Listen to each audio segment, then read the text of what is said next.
مال غنیمت اس مال کو کہتے ہیں کہ جب مسلمان اللہ کے دین کی سربلندی کے لیے کافروں سے لڑتے ہیں، تو جب کافر میدان جنگ سے بھاگ جاتے ہیں تو پیچھے جو ان کے جانور، اسلحہ یا مرد، جو چیزیں بچ جاتی ہیں وہ مال غنیمت ہوتا ہے۔ مردوں کو غلام بنا لیا جاتا تھا، عورتوں کو لونڈیاں بنا لیا جاتا تھا، اور جو جانور اور اسلحہ یا دوسری چیزیں ہوتی تھی وہ مال غنیمت میں تقسیم ہوتی تھی۔ یہ ہے مال غنیمت جو جنگ ہو اور جنگ کے بعد حاصل ہو۔ اور دوسرا ہوتا ہے مال فے۔ مال فے اس مال کو کہتے ہیں کہ مسلمانوں نے کافروں کے لیے جنگ کا ارادہ کیا، گئے، اور کافر جنگ لڑے بغیر بھاگ گئے، انہوں نے جنگ نہیں کی، تو اس صورت میں جو مال مسلمانوں کے قبضے میں آتا ہے اس کو مال فے کہتے ہیں۔ مال غنیمت میں اور مال فے میں ایک فرق سمجھ لیں، یہ آگے جا کے آپ کو عقیدے کے مسئلے میں سمجھ بھی آئے گا۔ مال غنیمت جو ہوتا ہے اس میں 5واں حصہ اللہ اور اس کے رسول کے لیے ہوتا ہے، اور باقی جو ہے وہ جنگ لڑنے والوں میں تقسیم ہو جاتا ہے۔ لیکن جو مال فے ہوتا ہے جس میں کافر جنگ نہیں لڑتے، ویسے بھاگ جاتے ہیں، اس صورت میں جتنا بھی مال قبضے میں آتا ہے وہ صرف اور صرف گورنمنٹ کی پراپرٹی ہوتی ہے، وہ کسی فوج میں، کسی بندے میں تقسیم نہیں ہوتا۔ مال تقسیم تب ہوگا جب سامنے والا جنگ لڑے، اس کے بدلے میں جو مال ملے گا وہ مال غنیمت ہے، وہ تقسیم ہوگا۔ اور مال فے اس مال کو کہتے ہیں جو جنگ لڑے بغیر حاصل ہو جائے تو وہ لڑنے والوں میں تقسیم نہیں ہوتا۔ اس کے بعد اب یہ مسئلہ سمجھیں کہ جو باغ فدق کا مسئلہ ہے، جس پر پوری امت میں انتشار لوگ پھیلانے کی کوشش کرتے ہیں کہ سیدہ فاطمہ الزہرا رضی اللہ تعالی عنہ نے حضرت ابوبکر صدیق رضی اللہ تعالی عنہ سے باغ فدق مانگا تو آپ نے نہیں دیا۔ تو سب سے پہلے یہ بات ہے کہ وہ جو باغ تھا وہ مال فے تھا، اور مال فے جو ہے وہ ریاست کا ہوتا ہے، کسی فرد کا نہیں ہوتا۔ جیسے میں آپ کو ایک مثال دیتا ہوں، اگر اس وقت پاکستان آرمی کسی ملک کے ساتھ جنگ کرے اور اس ملک کو فتح کر لے، وہ زمین پاکستان آرمی کے قبضے میں آ جائے، تو اس وقت جو جنرل، کرنل یا جتنے سپاہی ہیں جب وہ ریٹائر ہوں گے تو وہ ملک ان کو نہیں ملے گا، بلکہ جو نئی آنے والی گورنمنٹ ہوگی وہاں پہ وہ حکومت کرے گی۔ تو اسی طرح جو مال فے ہوتا ہے وہ کسی کا ذاتی حصہ نہیں ہوتا بلکہ وہ ریاست کا ہوتا ہے، اور جو باغ فدق تھا وہ مال فے میں شامل تھا، اس لیے ابوبکر صدیق رضی اللہ تعالی عنہ نے وہ سیدہ پاک کو نہیں دیا۔ دوسری ایک سادی سی بس مثال سمجھ لیں تو میں آگے چلتا ہوں۔ آپ نے ساری زندگی یہ تو سنا ہے کہ جناب سیدہ پاک کو ان کا حصہ نہیں ملا، آپ نے کبھی یہ سنا ہے کہ نبی پاک کی بیویوں کو ان کا حصہ نہیں ملا؟ حالانکہ اصول تو یہ ہے کہ جب بندے کا وصال ہوتا ہے تو اس کی وراثت میں اس کی بیوی کا بھی حصہ ہوتا ہے، لیکن انہوں نے کبھی یہ شور نہیں کیا کہ نبی پاک کی بیویوں کو حصہ کیوں نہیں ملا۔ اگر وہ وراثت ہوتی تو وراثت میں تو بیوی کا 8واں حصہ ہوتا ہے اگر اولاد ہو، اور اگر اولاد نہیں ہو تو بیوی کا کل پراپرٹی میں 4تھا حصہ ہوتا ہے۔ لیکن ساری زندگی ہم نے کبھی یہ شور نہیں سنا کہ نبی پاک کی بیویوں کو حصہ نہیں ملا، صرف اس بات کا شور ہوتا ہے کہ سیدہ پاک کو حصہ نہیں ملا۔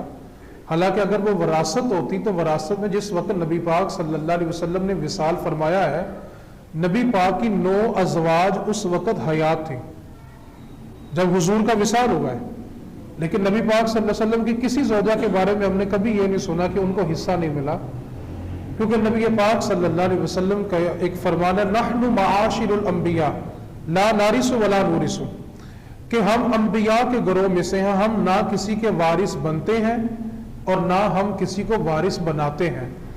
نبیوں کی وراثت صرف ایک چیز ہوتی ہے، نبیوں کی وراثت علم ہوتی ہے، اور اس کے بارے میں میرے نبی نے فرمایا العلماء ورثۃ الانبیاء، اور علماء جو ہے وہ نبیوں کے وارث ہیں، اس لیے نبی کی جو ہے وہ وراثت نہیں ہوتی۔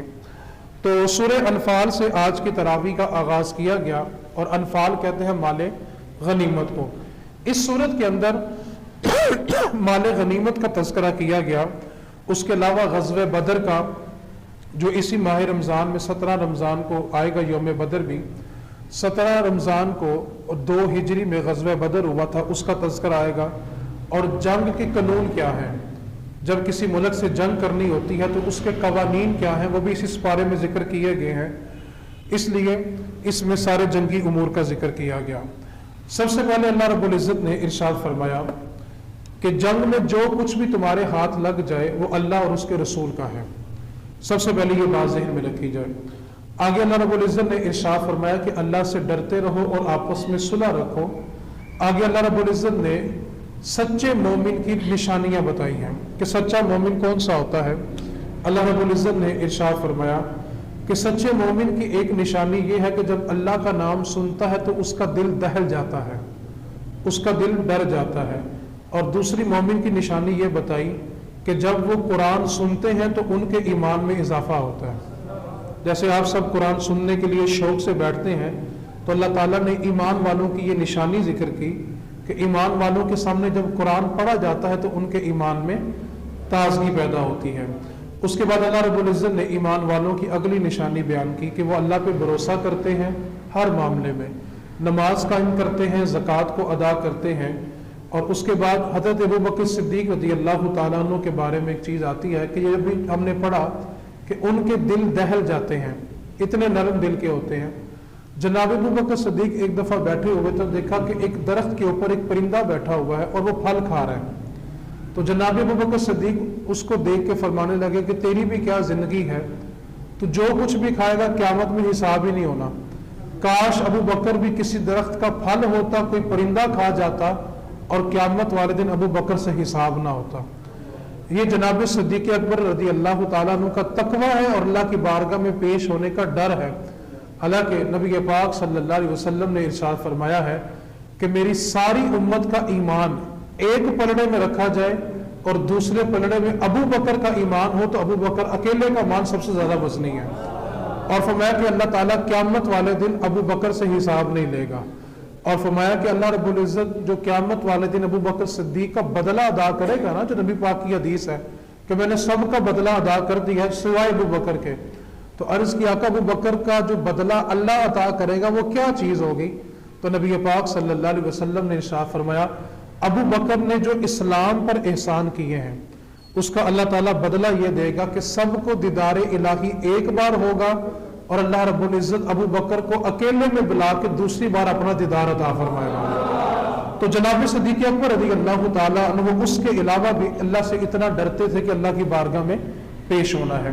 اس کے بعد اللہ رب العزت نے آگے مومنین کو ایک اور خوشخبری سنائی کہ اللہ ایمان والوں کو عزت والا رزق دے گا. ایمان نہیں ہے، اپنے ایمان میں پختہ ہو جائے تو اللہ ان کو عزت والا رزق دے گا اور جنت کے باغات میں وہ مزے کریں گے. اور جنت کے اندر جو نقشہ نبی پاک نے بیان کیا وہ کچھ اس طرح ہے. نبی پاک صلی اللہ علیہ وسلم نے ارشاد فرمایا کہ بندہ جب جنت میں اپنے درخت پر اپنے تخت پر بیٹھا ہوگا تو اس کے قریب سے ایک پرندہ اڑتا ہوا گزرے گا جنت کے اندر.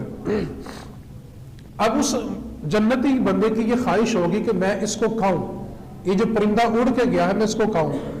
تو نبی پاک صلی اللہ علیہ وسلم نے فرمایا کہ ابھی اس کے دل میں یہ صرف خواہش ہوگی کہ میں نے اس کو کھانا ہے، وہ پرندہ وہیں سے گرے گا اور ایک تھال کے اندر آدھا روسٹ ہوا ہوگا، آدھا اس کا سالن بنا ہوگا.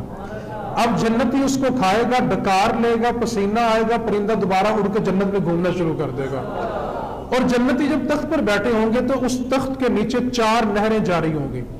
ارد گرد حوریں کھڑی ہیں، غلمان کھڑے ہیں، پروٹوکول ہے، نیچے نہریں بہ رہی ہیں، دودھ کی، شراب کی، شہد کی، پانی کی، یہ نہریں جاری ہیں. اور جنت میں وہ جس چیز کا ارادہ کرے گا اللہ تعالیٰ اس کو عطا فرمائے گا. تو صحابہ نے عرض کیا کہ یہاں پہ تو ملاقات ہوتی ہے، وہاں پہ کیا ہوگا؟ تو میرے نبی پاک صلی اللہ علیہ وسلم نے فرمایا کہ جنتی صرف ارادہ کرے گا آج میں نے اپنے فلاں دوست کو ملنا ہے، فلاں عزیز کو ملنا ہے. پروٹوکول کی سواری لائی جائے گی اور اس کو سیکنڈوں کے اندر اس کے دوست کے پاس پہنچا دیا جائے گا اور یہ ملاقاتیں جو ہیں یہ جنت میں بھی جاری رہیں گی. اللہ رب العزت نے فرمایا کہ ایمان والوں کو عزت والا رزق دیا جائے گا. اس کے بعد غزوہ بدر کا ذکر ہے، اس کو تھوڑا توجہ سے سمجھیں گے تو بات سمجھ آئے گی کہ غزوہ بدر ہوا کیوں تھا. اصل میں جب نبی پاک صلی اللہ علیہ وسلم ہجرت کر کے مدینہ آ گئے مدینے آنے کے بعد بھی کافر تنگ کرنے سے باز نہیں آتے تھے. کافر جو مکے کے تھے وہ کرتے کیا تھے کہ مدینے کے ارد گرد جو آبادیاں تھیں نا وہاں پہ آتے, کبھی مسلمانوں کی سواریاں چوری کر کے لے جاتے, کبھی مسلمانوں کا ساز و سامان چوری کر کے لے جاتے, کبھی کسی طریقے سے مسلمانوں کو تکلیف دیتے, کبھی اور ہیلا بہانہ تلاش کر کے مسلمانوں کو پریشان کرتے. تو مختلف طریقے تھے ان کے مسلمانوں کو پریشان کرنے کے. ایک قافلہ ابو سفیان کا جو ابھی تک ایمان نہیں لائے تھے اور بعد میں یہ نبی پاک صلی اللہ علیہ وسلم کے سسر بھی بنے, ابھی یہ ایمان نہیں لائے تھے کیونکہ یہ فتح مکہ کے بعد ایمان لائے تھے. یہ ملک شام سے ایک قافلہ لے کے مکے کی طرف جا رہے تھے. تو نبی پاک صلی اللہ علیہ وسلم نے صحابہ کے ساتھ مشورہ کیا کہ ہم اس قافلے کا راستہ روکتے ہیں تاکہ ان کو بھی پتا چلے کہ کسی کو اذیت دے تو درد کتنا ہوتا ہے. اس نیت کے ساتھ نبی پاک صلی اللہ علیہ وسلم صحابہ کو لے کے نکلے. ابو سفیان کو اطلاع مل گئی کہ مسلمانوں کے جو نبی ہیں وہ میرا راستہ روکنے کے لیے نکلے ہیں. تو یہ سمندر کے دوسرے کنارے سے ہو کے مکے کی طرف بچ کے نکل گیا. لیکن مکے میں ابو جہل کو یہ خبر پہنچ چکی تھی کہ مسلمانوں کے نبی نے ہمارا تجارتی قافلہ روکنے کا ارادہ کیا ہے اور وہ ابو سفیان کا قافلہ روکنا چاہتے ہیں. ابو جہل نے 960 اور ایک 950 کی روایت ہے 1000 کے قریب جو کافر تھے ان کو لیا اور وہ جنگ کے ارادے سے نکلا. رستے میں ابو جہل کو یہ خبر مل گئی تھی کہ ہمارا جو قافلہ ہے وہ باحفاظت مکے کی طرف پہنچنے والا ہے, لہٰذا ہمیں واپس چلنا چاہیے. تو ابو جہل نے کہا نہیں, اب میں جنگ لڑ کے رہوں گا. ادھر نبی پاک صلی اللہ علیہ وسلم کو یہ اطلاع پہنچی کہ ابو جہل جو ہے وہ بدر کے میدان میں پہنچ چکا ہے. یہ جو غزوہ بدر کو بدر کہا جاتا ہے اس کے بارے میں 2 قول ہیں. پہلا قول تو یہ ہے کہ وہاں پہ ایک کنواں ہے, اس کنویں کا نام بدر تھا, اس لیے اس کنویں کے نام کی وجہ سے وہاں جو غزوہ ہوا اس کو غزوہ بدر کہتے ہیں. دوسرا کہ اس زمین کا جو مالک تھا, بندہ تھا, اس کا نام بدر تھا, تو اس کی وجہ سے اس غزوے کو غزوہ بدر کہتے ہیں. ابو جہل جو تھا اس نے بدر کے مقام کا رخ کیا اور جو پانی والا حصہ تھا اس پہ جا کے قبضہ کر لیا, کیونکہ جنگ کے اندر سب سے زیادہ جو ضرورت ہوتی پانی کی ہوتی تھی. ٹھیک ہے, اب اس نے کیا کیا کہ وہاں پہ جا کے اپنی فوج کو ٹھہرایا اور جو پانی والا حصہ تھا اس پہ قبضہ کر لیا.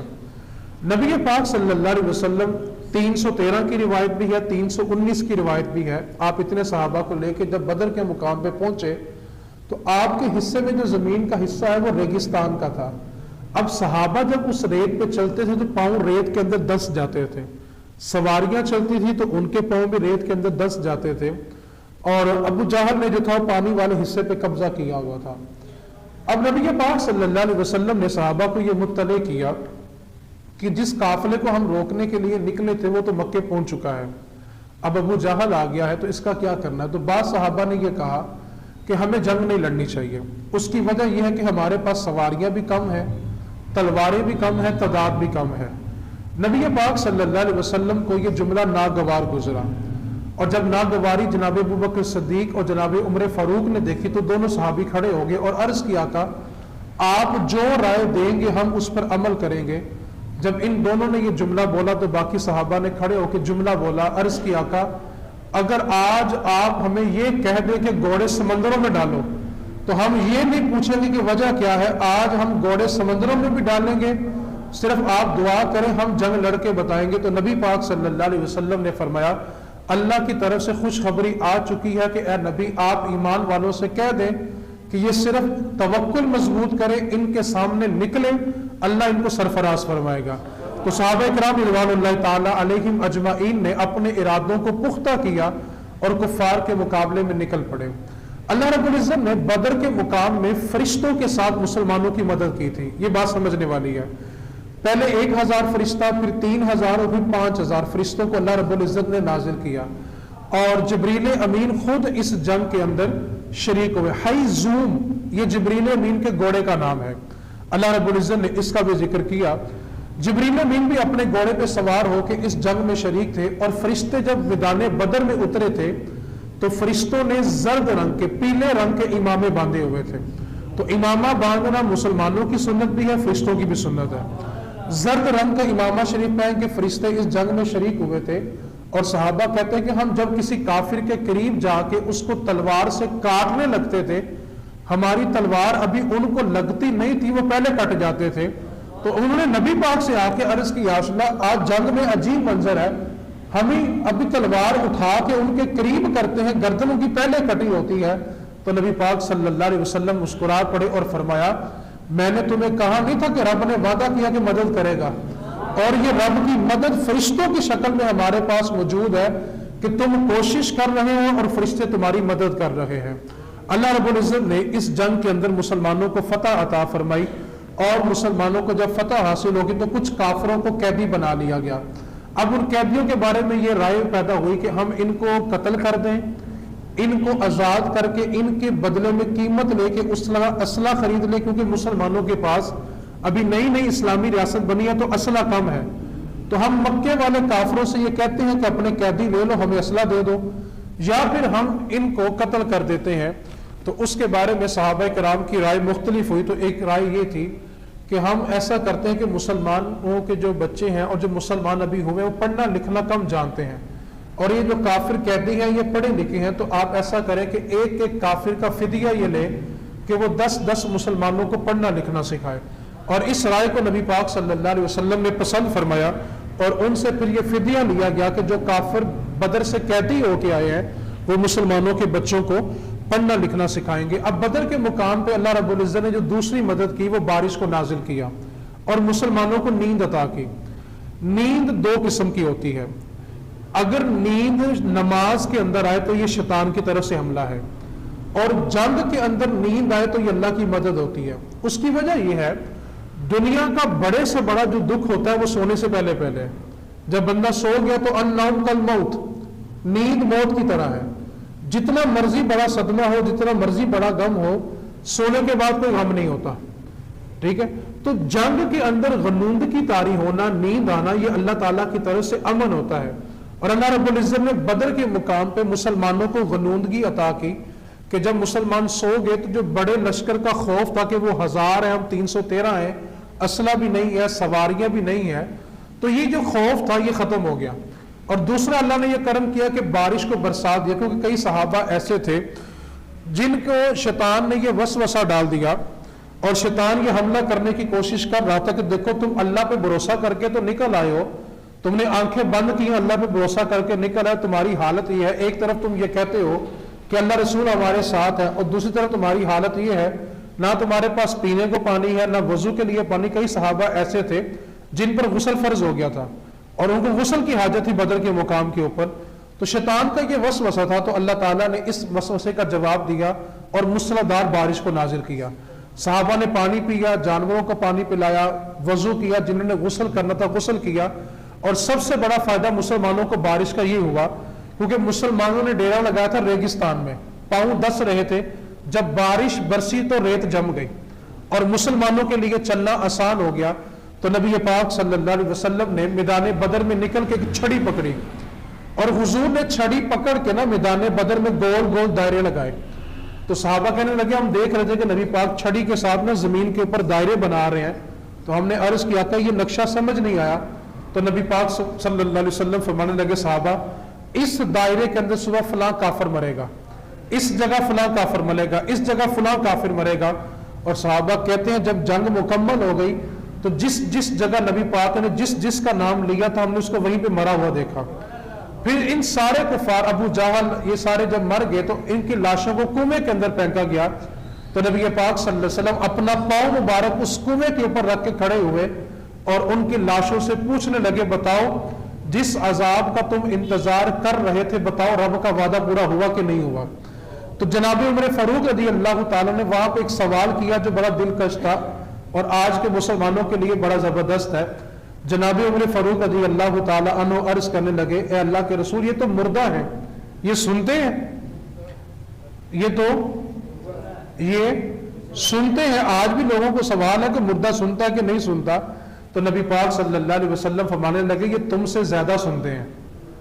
اچھا کافر مر جائے تو وہ زیادہ سنتا ہے اور اللہ کا ولی اگر پردہ کر لے تو، حالانکہ ایک گناہگار سیاہکار بندہ قبر میں چلا جائے نا بالکل سیاہکار، اس کے بارے حدیث پاک ہے کہ جب بندے اس کو دفن کر کے پلٹتے ہیں نا، حالانکہ ہم فرش کے اوپر چلے تو جوتوں کی آواز آتی ہے، لیکن جب ہم مٹی کے اوپر چلتے ہیں تو جوتے کی آواز نہیں آتی تو نبی پاک صلی اللہ علیہ وسلم نے فرمایا جب لوگ مردوں کو دفن کر کے واپس پلٹتے ہیں تو میت چلنے والوں کے جوتوں کی آہٹ کو بھی سنتی ہے. یار گناہگار بندہ ہو تو وہ آہٹ بھی سن لیتا ہے، اور اگر قبر میں جانے والا رب کا دوست ہو تو پھر شک کی گنجائش نہیں رہنی چاہیے. اصل میں یہ صرف شیطانی وسوسے ہوتے ہیں جو لوگوں کو پریشان کرتے رہتے ہیں. تو اللہ رب العزت نے ارشاد فرمایا کہ تم صرف ثابت قدم ہو جاؤ. آگے ایک شرعی مسئلہ بھی یاد کر لے، میدان جنگ سے بھاگنا حرام ہے. جب دشمن سامنے آ جائے تو میدان جنگ سے بھاگنا حرام ہوتا ہے، لیکن یہ کس صورت میں ہے؟ ایک مسلمان کو حکم ہے کہ وہ 2 کافروں کے ساتھ مقابلہ کرے. اگر مسلمان 100 ہوں اور کافر 200 ہوں، اس وقت تک مسلمانوں کے لیے واپس آنا حرام ہے. لیکن اگر مسلمانوں کی تعداد سے جو ڈبل کافر ہیں اس سے بڑھ جائیں تو پھر مسلمانوں کے لیے واپس آ جانا اس کی گنجائش ہے اور یہ جائز ہے. کیونکہ حکم یہ ہے کہ ایک مسلمان 2 کافروں سے مقابلہ کرے، اور اگر 2 سے بڑھ جائے تو مسلمانوں کو واپس آنے کا یہ اختیار ہے. لیکن اس کے باوجود اللہ نے فرمایا اگر وہ بڑھ بھی جائے تو تم رب پہ بھروسہ کر لینا، رب تمہاری وہاں بھی مدد فرما دے گا.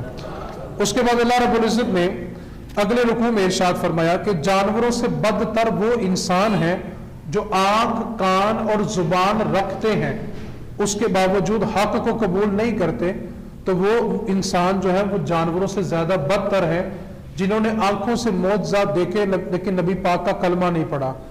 عقل رکھنے کے باوجود جو ایسا نہ کریں وہ بے وقوف ہیں. نبی پاک صلی اللہ علیہ وسلم کے جو والد ہیں، جیسے نسل چلتی ہے عبداللہ اوپر عبد المطلب، اسی طرح اوپر جائیں تو ایک آتے ہیں قصی. یہ اہل عرب کے اندر بڑے مقبول تھے، بابرکت تھے. تو اہل مکہ نے اب ایک نیا بہانہ تلاش کیا کہ اگر آپ اللہ کے واقعی سچے نبی ہیں تو آپ ایسا کریں کہ جو قصی تھے آپ ان کو زندہ کریں، وہ آ کر ہمیں یہ کہہ دیں کہ ہاں یہ جو محمد صلی اللہ علیہ وسلم ہے یہ اللہ کے سچے نبی ہیں. اگر وہ آپ کی گواہی دے دیں تو ہم آپ کا کلمہ پڑھ لیں گے.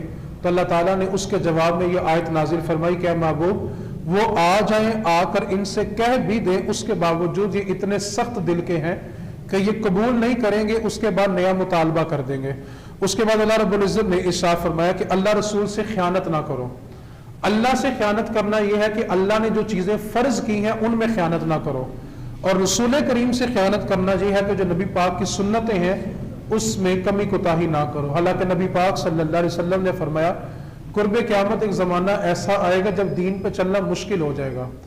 اس دور میں جو میری ایک سنت کو ادا کرے گا اللہ اس کو 100 شہیدوں کا اجر عطا فرمائے گا.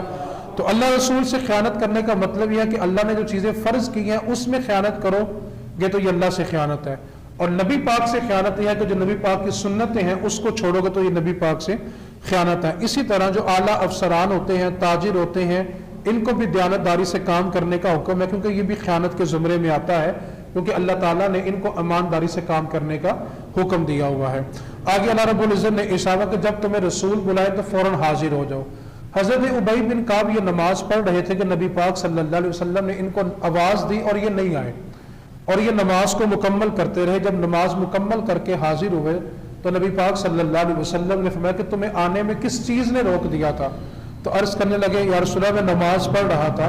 تو نبی پاک صلی اللہ علیہ وسلم نے ارشاد کیا تم نے اللہ کا قرآن نہیں پڑھا تھا کہ جب تمہیں رسول بلائیں تو فوراً حاضر ہو جاؤ؟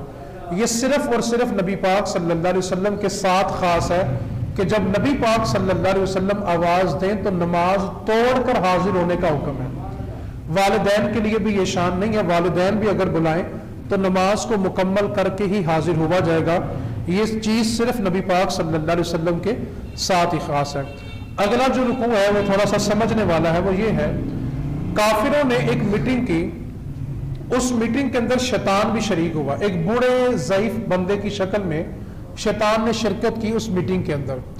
اس میٹنگ کا عنوان یہ تھا کہ نبی پاک صلی اللہ علیہ وسلم کو یا تو رسیوں کے ساتھ باندھ کر قید کر دیا جائے اور کسی کو پتہ نہ چلے کہ آپ کہاں قید ہیں. جس طرح آج بھی کچھ ایجنسیوں کے بندے چاہتے ہیں کہ بندہ اٹھاؤ پتہ بھی نہ چلے، تو یہ سوچ مکے کے کافر بھی سوچا کرتے تھے کہ پتہ نہ چلے بندہ کہاں پہ موجود ہے. ٹھیک ہے، شاید انہوں نے یہ ان کی بات پڑھ لی ہوگی کہ ایسا کرنا بھی ان کے لیے جائز ہے. دوسری آپشن یہ تھی کہ نبی پاک صلی اللہ علیہ وسلم کو مکے شہر سے نکال دیا جائے، اور تیسری آپشن یہ تھی کہ نعوذ باللہ نبی پاک صلی اللہ علیہ وسلم کو قتل کر دیا جائے، تاکہ یہ جو اسلام بڑی تیزی کے ساتھ پھیل رہا ہے اس کو روکا جائے۔ اب جو شیطان تھا وہ ایک نجد کے بوڑھے شخص کی صورت میں نا اس میٹنگ میں شریک ہوا، اور اس نے آ کے کہا کہ میں تمہارا خیر خواہ ہوں، مجھے پتا چلا ہے کہ یہاں پر میٹنگ ہے تو میں اس لیے حاضر ہوا ہوں۔ مکے والوں نے، ابو جہل نے اس پر اعتبار کیا، اس کو میٹنگ میں شریک کیا۔ سب سے پہلے ابو الخبتری ایک بندہ تھا، اس نے یہ رائے دی کہ نبی پاک صلی اللہ علیہ وسلم کو مضبوط رسیوں کے ساتھ باندھ کے ایک کمرے میں بند کر دیا جائے، اور صرف اتنا سوراخ رکھا جائے کہ اس سے ان کو کبھی کبھی کھانے پینے کے لیے کوئی چیز دی جائے۔ تو یہ جو شیطان بوڑھے کی شکل میں ہے، اس نے کہا نہیں، یہ مشورہ بالکل ناقص ہے، کیونکہ جب نبی پاک کے صحابہ کو پتا چلے گا کہ ہمارے نبی یہاں پہ ہیں تو وہ تم پہ حملہ کریں گے، ان کو آزاد کروا لیں گے، لہذا تمہاری یہ رائے ٹھیک نہیں ہے۔ تو ابو جہل کہنے لگا یہ بابا ٹھیک کہتا ہے۔ اس کے بعد حشام بن عمر یہ کھڑا ہوا، اس نے کہا کہ نبی پاک صلی اللہ علیہ وسلم کو سوار کیا جائے اور شہر سے نکال دیا جائے۔ پھر یہ شیطان جو تھا بڑا ضعیف تھا، یہ بولا کہ نہیں ایسا نہ کرو، کیا تم نے ان کی میٹھی میٹھی باتیں نہیں سنی؟ وہ جہاں جاتے ہیں جس سے بات کرتے ہیں وہ دل دے بیٹھتا ہے، اگر تم مکے سے نکالو گے تو جس شہر کی طرف ان کو بھیجو گے وہ وہاں پہ جا کے اسلام پھیلا لیں گے، لشکر جمع کریں گے اور کل کو آ کے تم پہ حملہ کر دیں گے، تو لہذا شہر سے نکالنا بھی ٹھیک نہیں ہے۔ ابو جہل نے کہا بابا باتیں ٹھیک کرتا ہے۔ پھر ابو جہل کہنے لگا کہ پھر آپشن یہ ہے کہ ان کو نعوذ باللہ قتل کر دیا جائے۔ تو بوڑھا جو ضعیف تھا اس نے سر ہلایا کہ یہ آپشن ٹھیک ہے۔ تو ابو جہل کہنے لگا پھر ایسا کرتے ہیں، جتنے بھی قبیلے ہیں ہر قبیلے سے ایک ایک نوجوان لڑکا لے لیتے ہیں اور ان سے کہتے ہیں کہ وہ ایک بار ہی نبی پاک صلی اللہ علیہ وسلم پہ اتنے تیر برسائیں کہ نبی پاک شہید ہو جائیں، اور جب ہر قبیلے کا نوجوان اس میں شریک ہوگا تو قریش کے لوگ سارے قبیلوں سے اکٹھے جنگ نہیں لڑ سکیں گے، لہٰذا یہاں پہ خون ریزی بھی نہیں ہوگی، اور نعوذ باللہ ہم نبی پاک صلی اللہ علیہ وسلم کو قتل بھی کر دیں گے۔ تو شیخ نجدی جو تھا، جو شیطان بوڑھے کی شکل میں ہے، اس نے کہا یہ آپشن ٹھیک ہے۔ جب یہ میٹنگ فائنل ہوگی، طے ہو گیا، تو اللہ رب العزت نے فوراً جبریل امین کو حکم دیا کہ جبریل جا کر میرے محبوب کو بتاؤ یہ دارالندوہ بیٹھ کے سوچ کیا رہے ہیں۔ جبریل امین حاضر ہوئے، انہوں نے آ کے نبی پاک صلی اللہ علیہ وسلم کو بتلایا کہ آپ کے بارے یہ ساری میٹنگ ہو چکی ہے، اللہ کا حکم ہے کہ آپ ابھی نکلیں، ہجرت کریں، مکہ چھوڑ کے مدینے چلے جائیں۔ نبی پاک صلی اللہ علیہ وسلم نے اپنے بستر پہ مولا علی کو لٹایا امانتیں واپس کرنے کے لیے، اور خود نبی پاک نے سورہ یاسین کی ایک آیت پڑھی، کنکر لیے کافروں پہ مارے، ان کی آنکھوں کے سامنے سے حضور گزر گئے لیکن ان کو نظر نہ آیا، اور نبی پاک صلی اللہ علیہ وسلم جناب ابوبکر صدیق رضی اللہ تعالیٰ عنہ کے ساتھ غار سور میں آپ نے 3 دن قیام کیا۔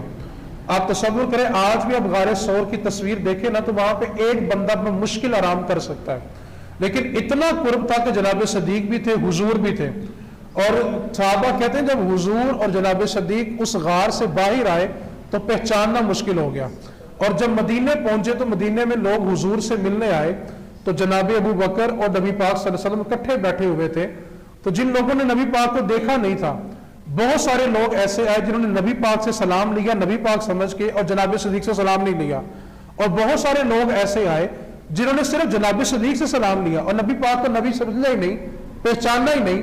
تو جب جناب صدیق نے لوگوں کا یہ رویہ دیکھا کہ لوگ مجھے آقا سمجھ رہے ہیں، تو جناب صدیق نے غلامی کا ثبوت کیا دیا، آپ کھڑے ہوئے، اپنی چادر لی، سورج تیز تھا تو نبی پاک کے سر پہ سایہ کر دیا تاکہ پتہ چلے کہ جو بیٹھا ہے وہ آقا ہے اور جو سایہ کر رہا پیچھے غلام کھڑا ہے۔ تو اللہ رب العزت نے راتوں رات ہی ہجرت کا حکم دیا اور نبی پاک صلی اللہ علیہ وسلم مکہ کو چھوڑ کے مدینہ کی طرف روانہ ہوئے۔ تو اللہ تعالیٰ نے اس رکوع کے اندر اس ہجرت کے حکم کو نازل کیا تھا کہ آپ مکہ کو چھوڑ کے مدینہ کی طرف روانہ ہو جائیں۔ اس کے بعد اگلا جو رکوع ہے وہ بہت دلچسپ واقعہ ہے۔ ایک شخص تھا نضر بن حارث، اس کے سامنے دین اسلام کی جو بات کہی جاتی کہتا میں بھی یہ کر سکتا ہوں۔ اس کو کہا گیا قرآن اللہ کی طرف سے کہتا ہے یہ تو میں بھی لکھ سکتا ہوں۔ اس کو کہا گیا کہ نبی پاک تو لا الہ الا اللہ کہتے کہتا میں بھی کہہ سکتا ہوں۔ اس کو جو کہنا اس نے آگے سے یہی جواب دینا کہ یہ سب کچھ تو میں بھی کر سکتا ہوں۔ تو اس نے ایک دفعہ کہہ دیا کہ اگر قرآن جو ہے اللہ کی طرف سے تو پھر پتھر کا عذاب کیوں نہیں آتا؟ تو غزوہ بدر کے موقع پہ نبی پاک صلی اللہ علیہ وسلم نے اپنے دستے اقدس سے اس کی گردن کاٹی تھی اور اس پر یہ عذاب نازل ہوا تھا۔ آگے اللہ رب العزت نے بڑا دلچسپ اور کمال کی آیت جو ربیع الاول میں پڑھ پڑھ کے بار بار بڑا مزہ آتا ہے، اللہ تعالیٰ نے ارشاد فرمایا اے محبوب اللہ کی یہ شان نہیں ہے کہ جہاں پر آپ ہوں وہاں پہ اللہ کا عذاب آئے، کیونکہ دو ہی چیزیں ہوتی ہیں کہ ایک وقت میں ایک جگہ رحمت ہوتی ہے یا وہاں پہ عذاب ہوتا ہے۔ ایسا نہیں ہے کہ کوئی کہے جی ایک ہی وقت میں ایک جگہ رحمت بھی برس رہی ہے عذاب بھی برس رہا ہے، اور دیکھیں اللہ تعالیٰ فرما رہا ہے کہ محبوب اللہ کی یہ شان نہیں کہ جہاں پہ آپ ہوں وہاں پہ اللہ کا عذاب آئے۔ لیکن نبی پاک صلی اللہ علیہ وسلم نے جب ہجرت کر لی اور اس وقت تک مکہ فتح نہیں ہوا جب تک سارے مسلمان مکہ چھوڑ کے مدینہ نہیں چلے گئے، جب سارے مسلمان مدینے پہنچ گئے تو اس کے بعد مکے والوں پہ عذاب آیا اور فتح مکہ ہوا۔ تو یہ آیت کا مطلب یہ ہے کہ اے محبوب جہاں پر آپ موجود ہوں گے وہاں پہ اللہ کا عذاب نہیں ہے، کیونکہ آپ کو رحمت للعالمین بنا کر بھیجا ہے، اور جہاں پہ آپ کی رحمت موجود ہوگی وہاں پہ عذاب نہیں آئے گا۔ تو اللہ رب العزت نے آگے ارشاد ہے کہ یہ جو کافروں کے بچے ہیں یہ مسجد الحرام کے باہر آ کے تالیاں اور سیٹیاں بجاتے ہیں۔ یہ جو ظہر اور عصر کی نماز میں قرات آہستہ کرنے کا حکم ہے، اس کی وجہ یہ ہے کہ نبی پاک صلی اللہ علیہ وسلم جب ظہر اور عصر کی نماز پڑھنے آتے تھے تو یہ کافروں کے جو بچے تھے یہ پیچھے کھڑے ہو کے کچھ لوگ سیٹیاں بجاتے تھے، کچھ تالیاں بجاتے تھے۔ تو اللہ رب العزت نے یہ حکم نازل کیا کہ اے محبوب آپ فجر میں، مغرب میں اور عشاء میں قرات اونچی آواز سے کریں، کیونکہ فجر کے وقت یہ سورے ہوتے ہیں، مغرب کے بعد یہ اپنے گھروں کو چلے جاتے ہیں، تو لہذا آپ تسلی کے ساتھ تب قرآن کریم کو بلند آواز سے پڑھا کریں۔ ظہر اور عصر کی نماز میں یہ کفار کے بچے جو ہیں یہ پیچھے آ کے تالیاں سیٹیاں بجا کے شور شرابہ کرتے ہیں اور مسلمانوں کو اذیت دیتے ہیں، لہذا آپ ان دو نمازوں میں آہستہ قرات کر لیا کریں۔ یہی وجہ ہے کہ ظہر کی اور عصر کی نماز میں جو قرات ہے وہ آہستہ کی جاتی ہے، مغرب، عشاء اور فجر ان میں قرات کو بلند آواز سے کیا جاتا ہے۔ یہاں پہ ایک سبق مسلمانوں کے لیے بھی ہے کہ جب کوئی عبادت کرے تو پیچھے سیٹیاں اور تالیاں اور شب برات ہو تو پٹاخے نہیں بجائے جاتے، یہ طریقہ مسلمانوں کا نہیں ہے۔ مسلمانوں کو اور اپنے بچوں کو تلقین کرنے کی ضرورت ہے۔ آگے اللہ رب العزت نے 9ویں سپارے کے بالکل آخری رکوع کے اندر ارشاد فرمایا کہ اے محبوب جن کافروں نے آپ سے وعدہ کیا تھا کہ آپ سے نہیں لڑیں گے، اگر یہ اپنا وعدہ توڑ دیں تو آپ بھی ان سے جنگ کریں، کیونکہ اللہ تعالیٰ خیانت کرنے والوں کو پسند نہیں کرتا۔ آگے اللہ تعالیٰ نے ارشاد فرمایا کہ جو اسلام کے دشمن ہیں اگر یہ باز آ جائیں معافی مانگ لیں تو ان کو معاف کر دیا جائے گا، ورنہ پہلی قوموں کی طرح ان پر بھی گرفت کی جائے گی، جنہوں نے اللہ کی نافرمانی کی تو اللہ ان پر بھی عذاب کو نازل فرمائے گا۔ اور آگے جو حکم دیا گیا آج کی پاک آرمی کے لیے بھی حکم یہی ہے کہ جب تک زمین سے فتنہ ختم نہ ہو جائے، جب تک فتنہ ختم نہ ہو تب تک تمہارے لیے جہاد کرنا فرض ہے۔ یہ حکم ہے ہمارے جو فورسز ہیں ان کے لیے کہ جہاد کرنا تم پر لازم ہے۔ 10ویں سپارے کا آغاز آج کی تراویح میں ہوا۔ 10ویں سپارے کے شروع میں اللہ تعالیٰ نے ارشاد فرمایا کہ مال غنیمت میں جو 5واں حصہ ہے وہ اللہ اور اس کے رسول کے لیے ہے۔ آگے نبی پاک صلی اللہ علیہ وسلم کو یہ تسلی دی گئی کہ آپ مسلمان جب سوئے تھے جنگ کے موقع پہ تو ان کو خواب کے اندر کافر کم کر کے دکھائے گئے، تاکہ مسلمانوں کی تعداد پہلے کم تھی، کافر بھی کم کر کے دکھائے گئے تاکہ ان کا جہاد کا جذبہ مضبوط رہے، اور کافروں کو بھی مسلمانوں کی تعداد اور کم کر کے دکھائی گئی تاکہ وہ بھی جنگ لڑنے کے لیے تیار رہے۔ ٹھیک ہے، کیونکہ کافروں کی ایک رائے یہ بھی تھی کہ ہم 960 ہیں وہ 313 ہیں، ایسا کریں کہ 3 بندے ایک بندے کو اٹھائیں، اونٹ کی پشت کے اوپر باندھیں، رسیاں باندھیں، ان کو مکے جا کر بتاتے ہیں کہ ہم سے لڑنا کیسے ہے۔ ان کی یہ بھی رائے تھی کہ ہم ان کو باندھ کے مکے لے جائیں گے اور مکے جا کر ان پہ ظلم و ستم کریں گے تاکہ ان کو پتہ چلے کہ ہمارے ساتھ مقابلہ نہیں کرنا۔ تو اللہ رب العزت نے فرمایا کہ یہ بھی تم پر ایک احسان کیا کہ تمہارے خواب کے اندر کافر کم کر کے دکھائے گے تاکہ تمہارے حوصلے بلند ہوں اور تم ثابت قدمی کے ساتھ ان کے ساتھ جنگ کر سکو۔ آگے اللہ رب العزت نے ارشاد فرمایا کہ جہاد جب شروع ہو جائے تو اپنے آپ کو ثابت قدم رکھو اور اللہ کے ذکر میں مشغول رہو، اللہ تمہاری مدد ضرور فرمائے گا۔ اور آگے حکم فرمایا کہ جو فوج ہے، جیسے آج بھی ہمارے ساتھ ہوتا ہے، فرمایا کہ آپس میں اختلاف نہ کرنا، اگر تمہارا آپس میں اختلاف ہو گیا تو تمہاری ہوا کم ہو جائے گی اور دشمن کے اوپر جو تمہارا رعب ہے وہ ختم ہو جائے گا۔ وہ تو یہ کہیں گے یہ آپس میں ایک نہیں ہے تو ہم تو بڑی آسانی کے ساتھ ان کو ہروا لیں گے۔ اس لیے ارشاد فرمایا کہ آپس میں اختلاف سے بچو تاکہ تمہارا رعب جو ہے وہ قائم رہے۔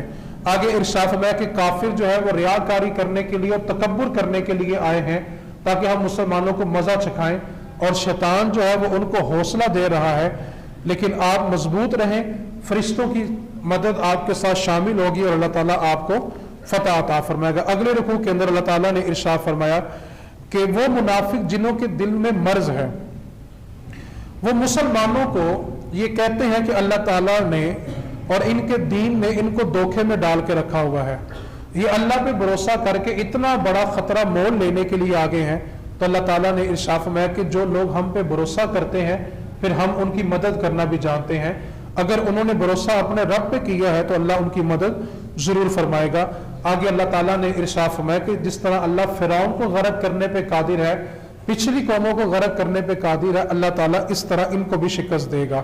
آگے اللہ تعالیٰ نے ارشاد فرمایا کہ جو لوگ حضور پر ایمان نہیں لاتے وہ کائنات کے بدترین جانوروں میں سے ہیں، کہ جن کو عقل ہونے کے باوجود وہ نبی پاک پر ایمان نہیں لائے۔ آگے ارشاد فرمایا اللہ تعالیٰ کسی قوم کو تب تک زوال نہیں دیتا جب تک وہ عملی طور پہ کمزور نہ ہو جائیں، اگر ان کے عمل کمزور ہو جائے تو پھر اللہ تعالیٰ اس قوم کو زوال دیتا ہے۔ نبی پاک صلی اللہ علیہ وسلم جب مدینہ المنورہ ہجرت کر کے آئے تھے، وہاں پہ یہودیوں کے 3 قبیلے آباد تھے۔ نبی پاک نے ان سے ایک وعدہ کیا تھا، معاہدہ کیا، اس کو کہتے ہیں میثاق مدینہ۔ اس معاہدے کا جو مین ٹائٹل تھا وہ صرف اتنا تھا کہ اگر کوئی مدینے پہ حملہ کرے گا تو ہم سب مل کے اس کا مقابلہ کریں گے اور آپس میں جنگ نہیں کریں گے۔ اب یہودیوں نے نبی پاک صلی اللہ علیہ وسلم سے یہ وعدہ کیا ہوا تھا کہ ہم آپس میں جنگ نہیں کریں گے، لیکن اگر مدینے سے باہر سے آ کے کوئی مدینے پہ حملہ کرے گا تو ہم سب مل کے اس کا جواب دیں گے۔ لیکن یہ جو یہودی تھے انہوں نے یہ وعدہ توڑا اور یہ مکے کے کافروں کے ساتھ مل گئے اور انہوں نے ان کے ساتھ مل کے مسلمانوں کے خلاف لڑنے کی کوشش کی۔ تو اللہ رب العزت نے ارشاد فرمایا کہ جنہوں نے اللہ رسول سے کیا اور وعدہ توڑ دیا ہے، اللہ تعالیٰ ان قریب ان کو عبرت کا نشان بنائے گا۔ اور اگلی جو آیت ہے وہ ہماری پاک آرمی کے لیے ہے، اللہ ان کو عقل بھی دے دے اور سمجھ بھی دے دے۔ اللہ تعالیٰ نے ارشاد فرمایا کہ تم اپنے گھوڑے ہر وقت جہاد کے لیے تیار رکھو تاکہ تمہارا رعب کافروں کے دلوں میں بیٹھا رہے۔ یہ حکم ہے اللہ تعالیٰ کی طرف سے کہ ہر وقت اپنا اسلحہ، میں کہتا ہوں یہ صرف اور صرف اپنے ایٹم بم کو کھول کے صرف ٹاکی چاکی مار لینا تو کفر کا پیشاب نکل جائے گا، ان کو سمجھ آ جائے گی کہ ہم نے ان سے نہیں لڑنا، لیکن ان کی مجبوری ہے، یہ کچھ کر نہیں سکتے۔ آگے اللہ تعالیٰ نے ارشاد فرمایا کہ جو بھی تم اللہ کی بارگاہ میں خرچ کرو گے اللہ تمہیں واپس ضرور کرے گا، اللہ کسی کا ادار نہیں رکھے گا۔ آگے فرمایا اگر کافر تم سے آ کے معافی مانگے، صلح کرنا چاہیں تو ان سے صلح کر لو۔ آگے فرمایا اے نبی یہ اللہ کا آپ پر فضل ہے کہ یہ سارے صحابہ آپ کے ارد گرد جمع ہو گئے ہیں، ورنہ آپ ساری دنیا کی دولت خرچ بھی کر لیتے تو آپ کے قریب جمع نہ ہوتے۔ یہ صرف اور صرف اللہ کا فضل ہے کہ اس نے ان سب کو آپ کے ارد گرد جمع کر دیا ہے۔ اگلی آیت بڑی مزیدار ہے، ایک عقیدہ بھی ہے جو کہتے ہیں کہ صرف اللہ ہی کافی ہے۔ اللہ تعالیٰ فرما رہا ہے اے نبی آپ کے لیے اللہ اور مومن کافی ہیں۔ اللہ اور پھر بولے جی اللہ اور مومنین کافی ہیں۔ مطلب پتا چلا کہ اللہ کے علاوہ بھی لوگ مددگار ہو سکتے ہیں۔ رکشوں کے پیچھے فلیکس کے اوپر صرف یہ لکھ دینا کہ میرے لیے صرف اللہ ہی کافی ہے، یہ قرآن کی اس آیت کے خلاف ہے جس میں اللہ تعالیٰ فرما رہا ہے کہ اے نبی آپ کے لیے اللہ اور مسلمان کافی ہیں۔ آگے اللہ رب العزت نے ارشاد فرمایا کہ آپ ان کو جنگ کی ترغیب دیں، اور یہ بھی آیت ہماری پاک آرمی کے لیے ہے۔ اللہ تعالیٰ نے ارشاد فرمایا کہ اگر تمہارے اندر 20 لوگ صبر کرنے والے ہوں گے، ثابت قدم رہنے والے 20 مسلمان ہوں تو وہ 200 کے اوپر غالب آ جائیں گے۔ ایمان والے ہوں، ثابت قدم ہوں تو صرف 20 بھی ہوں تو وہ 200 کا مقابلہ کر لیں گے۔ آگے اللہ رب العزت نے ارشاد فرمایا کہ اللہ تعالیٰ نے مسلمانوں کا بوجھ بدر کے بعد ہلکا کر دیا ہے کہ اب ایک مسلمان 2 کے مقابلے میں آسانی سے لڑ سکتا ہے۔ آگے صحابہ کی رائے کو ذکر کیا گیا کہ جو قیدی بنے ہیں ان کو قیدی بنانے سے بہتر ہے کہ ان کو قتل کر دیا جائے۔ آگے فرمایا کہ یہ جو مال غنیمت ہے اور اس کو تم حلال سمجھ کے کھا سکتے ہو، یہ تمہارے لیے حلال کر دیا گیا ہے۔ اس کے بعد اللہ رب العزت نے اس سورت کے آخری رکوع میں ارشاد فرمایا ایمان والے ہجرت کرنے والے جو ہیں یہ آپس میں دوست ہیں، ایمان کے بعد جو ہجرت نہ کرے وہ مسلمانوں کا دوست نہیں ہو سکتا، کیونکہ جب اسلامی ریاست قائم ہو جاتی ہے تو جو مسلمان کفار کے قبضے میں ہو ان کے لیے ہجرت کرنا فرض ہو جاتا ہے، اور اگر کوئی جان بوجھ کے ہجرت نہیں کرتا اسلامی ریاست کے ہوتے ہوئے تو وہ ایمان والوں کا دوست نہیں ہو سکتا۔ اس لیے ارشاد فرمایا کہ اگر ایمان والے اپنا ایمان بچانے کے لیے تمہارے سے مدد مانگے تو پھر ان کی مدد ضرور کر دینا کہ ان کا ایمان بچ جائے، لیکن وہ تمہارے دوست نہیں ہے۔ آگے ارشاد فرمایا جتنے بھی دنیا میں کافر ہیں سارے ایک دوسرے کے دوست ہیں۔ یہ کہتے ہیں چین ہمارا دوست ہے، فلاں ہمارا دوست نہیں ہے، ایسا کچھ نہیں ہے۔ کافر سارے کے سارے آپس میں دوست ہیں اور مسلمانوں کے خلاف ہیں۔ آگے اللہ تعالیٰ نے ارشاد فرمایا، یہ آیت آج کے دور میں بڑی اہم ہے اور آج کے دور میں اس موضوع کے اوپر بڑی بحث اور تکرار ہو رہا ہے۔ اللہ تعالیٰ نے ارشاد فرمایا کہ ایمان والے مہاجر ہوں، مجاہدین ہوں یا مدینے میں رہنے والے ہوں، یہ سارے پکے مومن ہیں، اور فرمایا کہ جو فتح مکہ کے بعد ایمان لائے ہیں وہ بھی پکیزہ ہیں۔ یہ لوگ فرق کرتے ہیں کہ یہ فتح مکہ کے بعد ایمان لانے والوں کے ایمان میں شک کرتے ہیں، جیسے ابو سفیان ہیں جو نبی پاک کے سسر بنے بعد میں۔ تو اللہ تعالیٰ ارشاد فرمایا کہ کوئی ایمان پہلے لائے یا بعد میں ایمان لائے، جو ایمان لے آئے ہیں وہ سارے کے سارے آپس میں پکیزہ ہیں۔ آگے آج کی نماز تراویح میں سورہ توبہ تلاوت کی گئی۔ سورہ توبہ کے بارے میں آپ جانتے ہیں کہ اس کے شروع میں بسم اللہ نہیں پڑھی جاتی، نہیں لکھی جاتی۔ اس کی وجہ یہ ہے کہ بسم اللہ کا ترجمہ یہ ہے کہ اللہ رحمان بھی ہے، اور اس صورت کے اندر سارے کا سارا جو عذاب ہے اس کا ذکر ہے، اس لیے اس صورت کے شروع میں بسم اللہ نہیں پڑھی جاتی۔ کل کو کوئی یہ اعتراض نہ کر لے کہ شروع میں تو کہہ دیا تھا کہ اللہ رحمان اور رحیم ہے اور ساری صورت عذاب میں گزر گئی ہے، اس لیے اس کے شروع میں بسم اللہ۔ ہاں، جو بندہ تلاوت کرنے کے لیے قرآن کریم کھولے اور اس نے تلاوت ہی یہاں سے شروع کرنی ہے تو تلاوت کی نیت کر کے وہ اعوذ باللہ اور بسم اللہ دونوں پڑھے گا اور یہ صورت پڑھے گا۔ اگر تلاوت کے دوران یہ صورت آ جائے تو پھر بسم اللہ نہیں پڑھی جائے گی، ٹھیک ہے، کیونکہ تلاوت شروع کرنے سے پہلے اعوذ باللہ پڑھنا اور بسم اللہ پڑھنی چاہیے۔ اس لیے اگر بندہ تلاوت کی شروع یہاں سے کر رہا ہے تو پھر وہ اعوذ باللہ اور بسم اللہ پڑھ سکتا ہے۔ اس صورت کے اندر جو جہاد میں پیچھے رہ گئے تھے مسلمان، ان کی توبہ کا ذکر ہے، اور اس کے بعد اس صورت کے اندر جن لوگوں کو زکوٰۃ دی جا سکتی ہے ان کا ذکر ہے، اس لیے تھوڑی توجہ سے سمجھنے والی صورت ہے۔ اللہ رب العزت نے اس کی ابتدا میں ارشاد فرمایا کہ جو کافروں کی جماعت ہے جو اپنا وعدہ توڑ دے تو اب تمہارا بھی ان کے ساتھ کوئی وعدہ نہیں ہے، ٹھیک ہے، اگر 4 مہینے کے اندر اندر وہ حرم چھوڑ کے چلے جائے تو ٹھیک ہے، ورنہ ان سے جنگ کرو، اور اگر وہ مسلمان ہونا چاہتے ہیں تو ان کا زبان سے اسلام لانا بھی ضروری ہے، نماز پڑھنا بھی ضروری ہے، زکوٰۃ دینا بھی ضروری ہے، پھر ان کو مسلمانوں میں شمار کیا جائے گا۔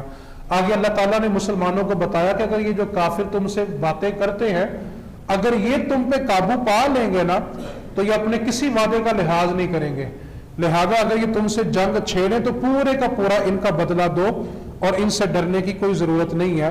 اور آگے اللہ تعالیٰ نے ارشاد فرمایا کہ جنگ میں مصیبت ضرور آتی ہے، اور مصیبت آنے کی بنیادی وجہ یہ ہوتی ہے تاکہ اللہ تعالیٰ دیکھے کہ پکا کون ہے، منافق کون ہے۔ اس لیے جب بھی تم جنگ لڑو گے تو اس میں مصیبت ضرور آئے گی، اور آگے فرمایا گیا کہ تم کافروں سے جنگ لڑو تاکہ اللہ تعالیٰ تمہارے ہاتھوں ان کو ذلیل کرے اور عذاب پہنچائے، اس لیے تم جنگ لڑو۔ اگلے رکوع میں اللہ تعالیٰ نے ارشاد فرمایا، یہ بات نہایت توجہ طلب ہے، اور آج کے جو مسلمان کہتے ہیں یہ قرآن ایک ہے، نماز ایک ہے، نبی ایک ہے، تو بات کیا ہے؟ قرآن مجید میں 3 مسجدوں کا ذکر ہے۔ کتنی مسجدوں کا ذکر ہے جی؟ کون کون سی؟ مسجد الحرام، مسجد اقصی اور مسجد درار، جس کو زرار بھی کہتے ہیں۔ یہ جو مسجد زرار ہے یہ بنانے والے مشرک لوگ تھے۔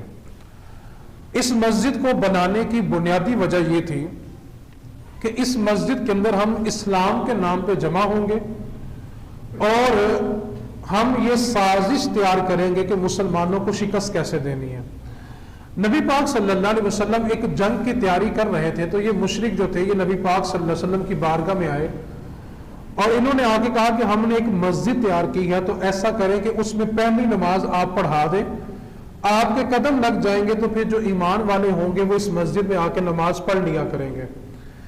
نبی پاک صلی اللہ علیہ وسلم نے جواب یہ دیا کہ فی الوقت تو میں جنگ کے لیے جا رہا ہوں، جہاد کے لیے جا رہا ہوں، جب واپس آؤں گا تو پھر آ کر اس مسجد میں نماز پڑھوں گا۔ اب نبی پاک صلی اللہ علیہ وسلم جہاد کے لیے چلے گئے. جب واپس آئے تو اللہ تعالیٰ نے یہ وحی نازل کر دی کہ محبوب آپ نے اس مسجد میں نہیں جانا. آگے اللہ تعالیٰ نے ارشاد فرمایا یہ مسجد انہوں نے اللہ کی عبادت کے لیے نہیں بنائی بلکہ مسلمانوں میں تفرقہ ڈالنے کے لیے بنائی ہے.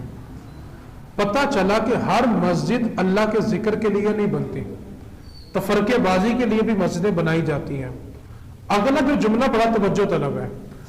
سوال کچھ لوگ کہتے ہیں جی نماز ہی پڑھنی جتنے مرضی پڑھ لو, کی کہتے ہیں جی گھر تو کدا ہے آستہ بولنے خیر ہے, نماز پڑھنی جتنے گھر کدا ہے. آیت توجہ سے سنیں, اللہ تعالیٰ نے فرمایا محبوب اپنے صحابہ کو لے کے جائیں اس مسجد کو گرا دیں. اس مسجد کو نبی پاک صلی اللہ علیہ وسلم کو حکم دیا گیا گرانے کا. کیوں؟ کہ یہ اللہ کی عبادت کے لیے نہیں ہے, تفرقہ ڈالنے کے لیے ہے. تو جو بھی تفرقہ ڈالے وہ مسجد نہیں ہے, وہ مسجد زرار ہی ہے. اس لیے مسلمانوں کو توجہ کرنی چاہیے کہیں ان کی نمازیں ضائع تو نہیں ہو رہی. الفاظ کے پردوں میں جن سے مخاطب ہوں میں وہ جان تو گئے ہوں گے کیوں نام لیا جائے. آگے اللہ تعالیٰ نے ارشاد فرمایا کہ مسجد بنانا مشرکوں کا کام نہیں ہے, مسجد بنانا صرف اور صرف ایمان والوں کا کام ہے. مسجد میں پیسہ لگاتے ہیں تو ایمان والے لگاتے ہیں, مشرک بندے کا کام نہیں ہے کہ وہ اللہ کے گھر مسجد کو تعمیر کرے.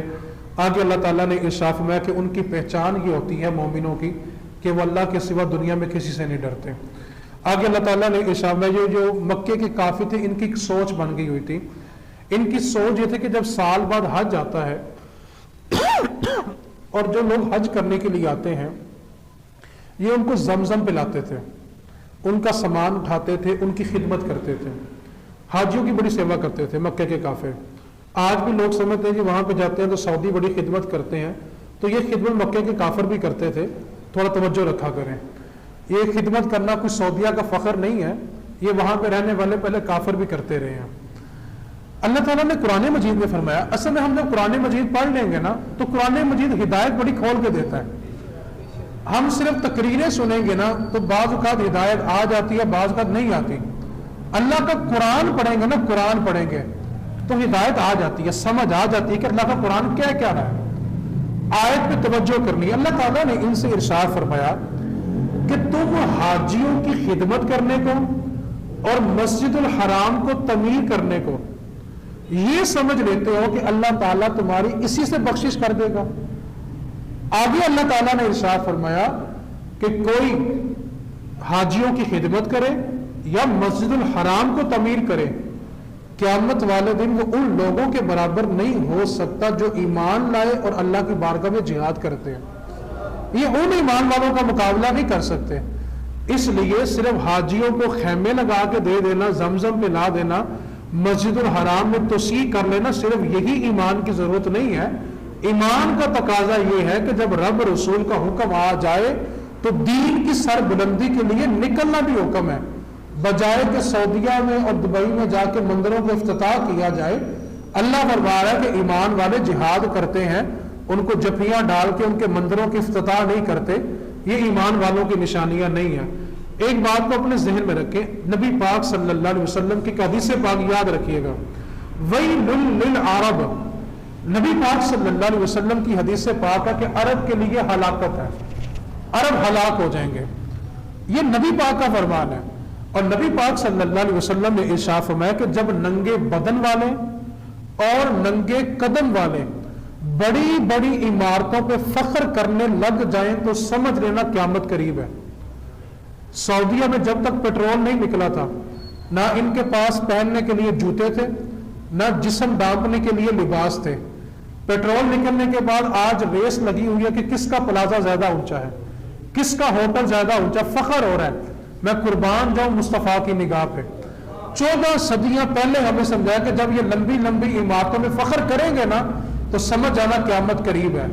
آپ دیکھیں ہمارے لیے اس سے بڑا المیہ اور کیا ہوگا کہ نبی پاک نے جب مکے کو فتح کیا تھا نا, سب سے پہلے مکے کو بتوں سے پاک کیا تھا, اور آج یہ لوگ وہیں پہ بت خانے کھول رہے ہیں. اس سے بڑی اور ان کی ہلاکت کیا ہو سکتی ہے. اس لیے جن کو بڑا شوق ہوتا ہے سعودیوں کی تعریفیں کرنے کا, وہ نبی پاک کی حدیثیں پڑھا کریں. نبی پاک نے فرمایا ویل للعرب، عرب کے لیے ہلاکت ہے اور عرب ہلاک ہوگا. مطالعہ کریں گے تو پھر آپ کسی سے بحث نہیں کریں گے. بحث صرف وہ بندہ کرتا ہے جس کے پاس قرآن و سنت کا مطالعہ نہیں ہوتا. قرآن و سنت کا فہم رکھنے والا بندہ بحث نہیں کرتا، کیونکہ وہ دلائل کو پڑھ چکا ہوتا ہے، اس کو سمجھ آ گئی کہ قرآن و سنت ہماری کیا رہنمائی کر رکھی ہے. اس لیے اللہ رب العزت نے ان کو یہ جواب دیا کہ صرف حاجیوں کی خدمت کرنا، مکے کو تعمیر کر لینا، مسجد الحرام کی توسیع کر لینا، صرف یہ دین کی خدمت نہیں ہے بلکہ تمہارے لیے جہاد کو کرنا بھی لازم ہے. آگے اللہ رب العزت نے ارشاد فرمایا کہ جو جہاد کریں گے اللہ کی رحمت ان کے بڑے قریب ہو جائے گی اور وہ جنت کے حقدار ہو جائیں گے. آگے کچھ لوگ ایسے ہیں جو کہتے ہیں کہ جب کوئی بھی نبی پاک کی شان میں گستاخی ہو تو وہ کہتے ہیں جی پتر تو کہا رہا یا تینوں کوئی لوڑ نہیں ہے، مولویوں کا مسئلہ ہے. آیت بڑی توجہ سے سننی ہے.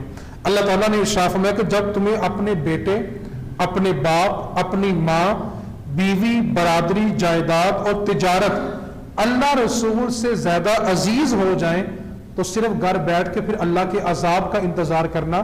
اللہ کا عذاب ان قریب تمہارے قریب ہو جائے گا، کیونکہ تم نے ان چیزوں کو اللہ رسول سے زیادہ عزیز کر لیا ہے. ماں یہ تو کہتی ہے جا پتر امام سے ہندی نیاز بن کے آ، لیکن وہ یہ کیوں نہیں کہتی کہ نبی پاک کی عزت کا معاملہ ہے، اس میں قربان بھی ہو کیا. نیازیں بانٹنا آسان ہے، دین کے لیے قربان ہونا یہ کسی کسی کے دودھ کے نصیب میں ہوتا ہے. آگے اللہ رب العزت نے جنگ حنین کا ذکر کیا 10ویں سپارے کے اندر کہ مسلمانوں کی تعداد یہاں پہ 12,000 تھی اور مسلمان بڑے فخری انداز میں چل رہے تھے، کیونکہ بعض صحابہ کے منہ سے یہ نکل گیا کہ آج تو ہماری تعداد 12,000 ہے، آج ہم ان کافروں کو بتائیں گے چھترول کیسے ہوتی ہے. اب جب انہوں نے یہ کہہ دیا تو اللہ رب العزت نے ارشاد فرمایا کہ اللہ تعالیٰ نے زمین کے وسیع ہونے کے باوجود تمہارے اوپر تنگ کر دی. اور ہوا یہ کہ 10,000 صحابہ وہ تھے جو مدینے سے نبی پاک کے ساتھ آئے ہوئے تھے اور 2,000 صحابہ وہ تھے جو فتح مکہ کے بعد مسلمان ہوئے تھے، وہ جنگ کے لیے نکلے تھے. جب یہ وہاں پر پہنچے تو کافروں نے اتنی تیر اندازی کی کہ یہ سارے صحابہ جو تھے، چند صحابہ کے علاوہ باقی سارے پیچھے بھاگ گئے. تو اللہ تعالیٰ نے اس وقت یہ آیت نازل کی کہ تم تو بڑے فخری انداز میں آ رہے تھے، تو اللہ نے ارشاد فرمایا اگر فتح چاہیے تو رب پہ بھروسہ کرو اور رب کی مدد آئے گی تو فتح ہوگی. تو جب اللہ رب العزت نے اپنی مدد کو نازل کیا تو اللہ تعالیٰ نے مسلمانوں کو فتح عطا فرمائی. اور پھر یہاں پر ایک بات بڑی قابل توجہ ہے کہ یہ جو جملہ میں بولنے لگا ہوں یہ ہمارے بالخصوص اس وقت ایوان کے اندر بیٹھے ہوئے سیاست دانوں کے لیے ہے، اور بالخصوص جو حکومت بناتے ہیں، گراتے ہیں، پس پردہ رہنا بھی چاہتے ہیں. بلے شاہ نے کہا تھا کہ جب ناچنا ہے تو پھر گونگڑ کیسا، ناچو گے تو گونگڑ سلامت نہیں رہے گا. جب ناچنا پھر گونگڑ کی پرواہ نہ کرو، جب حکومتیں بنانی ہے، گرانی ہے تو پھر گونگڑ تو اترے گا. ناچو تو پھر ذرا اچھی طرح ناچو، پتہ چلے کہ گونگڑ کے پیچھے کون تھا. تو اللہ تعالیٰ نے جو اگلی آیت ہے یہ بالخصوص ان کے لیے ہے کہ آپ تھوڑی اس پہ توجہ کریں. سیاست دانوں کے لیے ہے جو ایوان میں بیٹھ کے وزیر اعظم تقریر کر رہا ہوتا ہے کہ ہم امریکہ سے کیوں لڑیں، ہماری روٹی روزی بند ہو جائے گی، ہمارا ملک جو ہے وہ دیوالیہ ہو جائے گا. اللہ رب العزت نے ارشاد فرمایا کہ تم کافروں سے جنگ اس لیے نہیں لڑتے کہ تمہیں اپنے فقر اور فاقے کا خدشہ ہے. اللہ تعالیٰ نے کتنا دل نشیں جملہ ارشاد فرمایا. اللہ نے فرمایا کہ تم صرف جنگ چھیڑ کے دیکھو، اللہ تمہیں ان کی محتاجی سے بھی دور کر دے گا اور اللہ تمہیں اپنے فضل سے غنی بھی کر دے گا. تم صرف ان کی آنکھوں میں آنکھیں تو ڈالو. آج یہ ڈر رہے کہ ہم چین سے لڑیں گے تو ہمارا کیا ہوگا، امریکہ سے لڑیں گے تو کیا ہوگا. اللہ تعالیٰ وعدہ فرما رہے کہ تم صرف جنگ چھیڑ کے دیکھو، اللہ محتاجی بھی ختم کرے گا، تمہیں غنی بھی کر دے گا اور تمہیں اپنے فقر اور فاقے کی ٹینشن نہیں ہونی چاہیے. اللہ تمہیں اپنی جناب سے رزق بھی دے گا. فرق صرف اتنا کہ رب پہ بھروسہ کرو، ان کی آنکھوں میں آنکھیں ڈالو، اللہ تمہاری محتاجی کو ختم کر دے گا. کاش یہ جو ایوان میں بیٹھے ہوئے قرآن کے ان آیات کو بھی پڑھ لیتے تو ان کو وزیر اعظم کی شیروانی کے بعد تقریر کرنے کا سلیقہ بھی آ جاتا. آگے اللہ تعالیٰ نے ارشاد فرمایا کہ اللہ اور آخرت پر ایمان نہیں رکھتے تو تم ان سے جنگ کرو اور ان کا زور ٹوٹ جائے گا. توجہ طلب جملہ، اللہ فرما رہا ہے کہ جو اللہ اور آخرت پر یقین نہیں رکھتے اور زور میں ہے، اللہ فرما رہا ہے کہ تم ان کی آنکھوں میں آنکھیں ڈالو، ان سے جنگ کرو، اللہ ان کا زور توڑ دے گا. اور اگلا جملہ کیا ہے، اللہ تمہیں ان کا حاکم بنائے گا اور یہ تمہیں ٹیکس دے کے تمہارے پاس رہیں گے. یہ تمہیں جزیہ دیں گے، تمہیں ٹیکس دیں گے۔ کون؟ جو زور میں ہے۔ اللہ فرما رہا ہے کہ تم ان سے جنگ چھیڑو، یہ تمہاری ملکیت میں آئیں گے، تمہیں ٹیکس دے کے تمہارے پاس رہیں گے، شرط یہ ہے کہ تم اپنے رب پر بھروسہ کرو اور رب پہ بھروسہ کر کے ان کے ساتھ جنگ کو چھیڑ دو۔ آگے اللہ تعالیٰ نے ارشاد میں یہودی جو ہے وہ عزیر علیہ السلام کو اللہ کا بیٹا کہتے ہیں۔ آپ کو میں نے عزیر علیہ السلام کا قصہ سنایا تھا کہ آپ 100 سال سوئے رہے، کھانا تازہ رہا لیکن گدھے کی ہڈیاں گل گئی تھی، تو جب ان سے پوچھا گیا عزیر آپ کتنا عرصہ سوئے، تو کہنے لگے کہ صرف 1 دن یا اس سے کم حصہ۔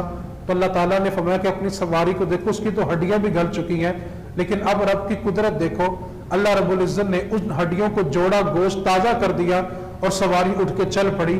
تو فرمایا کہ عزیر رب جس طرح اس کو بنانے پہ قادر ہے، اسی طرح مرنے کے بعد دوبارہ زندہ کرنے پہ بھی قادر ہے۔